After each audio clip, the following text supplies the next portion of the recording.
شیخ ابوتراب نخشوی عجیب روایت میکنن. میگه در کوچه های نخشب میگذشتم، یک مادر پیر دیدم که در بین مردهای سادگی، مادر جان خیریت است، شیخ همین مردم جمع شدنش سببش میدونی یک فرزند دارم در حیات، همون فرزندم عمرش به گناه گذرانده است، لحظه های آخرانه نفس مرگش است. این مردم جمع شدن میگن فرزند تا این محله برما کجا بود؟ شیخ میگه مردم تسلی دادم و رفتم گفتم که همون جوان بگم توبه بکنه خدا ببخشه. حسای شب میگه رفتم حتی کمپیر افتیده و خیستم. همون حالت میگه جوان مرا دید داد زد، گفت خدایا چرا تیز دعایم را قبول کردی؟ شیخ میگه حیران شدم، گفتم این فاسق است، بدبخت است. او میگه دعام قبول شده. چی دعا کرده بود؟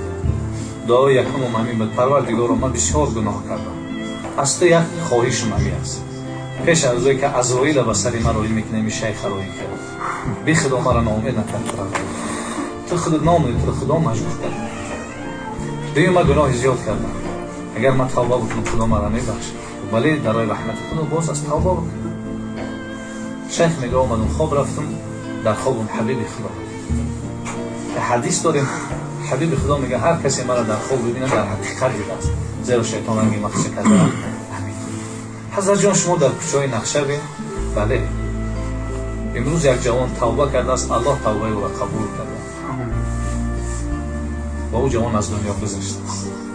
خداوند ما را امر کرده در جنازه اشتراک کنیم. این مردش حضرت ابراهیمش، ایش حضرت موسی است. همون حالت میگه دخترم داد زد، از خواب بیدار شدم، دختر گریه دارد، دختر جان خیریت است، با جان رسول الله را خواب دید. همون دو پیر نگاه همون خوابی کمی اضافه کردیم.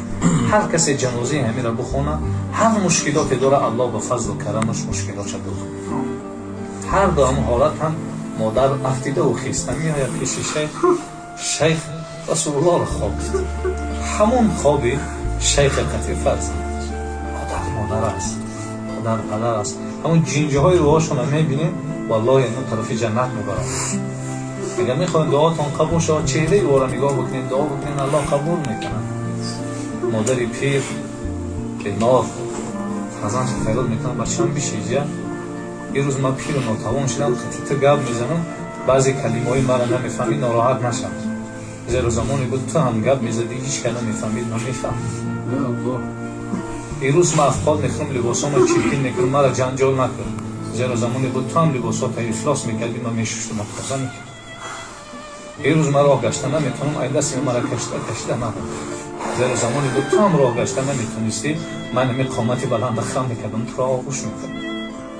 این روز مرا در بستر مرگ دیدی، برای مرگم گریه نکن، زیرا روز میشود که مرگ بالای تو هم میاد. درد مادر کمی زیاد میشه، نالیش میکنه، فرزند به سیاست میگه مادر نمیشه آواز سرپاس کنی، تو نالیش کردی مرا خواب نمیبره، کلیم تا خواب نمیبره. مادر میگه میله است. لحظه صدای مادر خاموش، فرزند به راحت خواب، سحر میخزه مادر از دنیا گذشت. در حال سر منزل قبرستان، از سر منزل میره، آیلش مکتوبش میده که مادر جان ایشب مادر پیش از مرگ شما در مکتوب نوشتند و در مکتوب چی نوشته؟ فرزند تا این روز من هر خواهشی از خدا کنم برای خودم نکردم، برای تو کردم. که این شب دیگه که تا خودش میزنی آوازی من دارم. امشب آخران خواهشم از خدا، همیشه برای خودم نمیکنم، برای تو میکنم. خداوند جانی من را بگی که من دیگه ناراحتی فرزند دارم.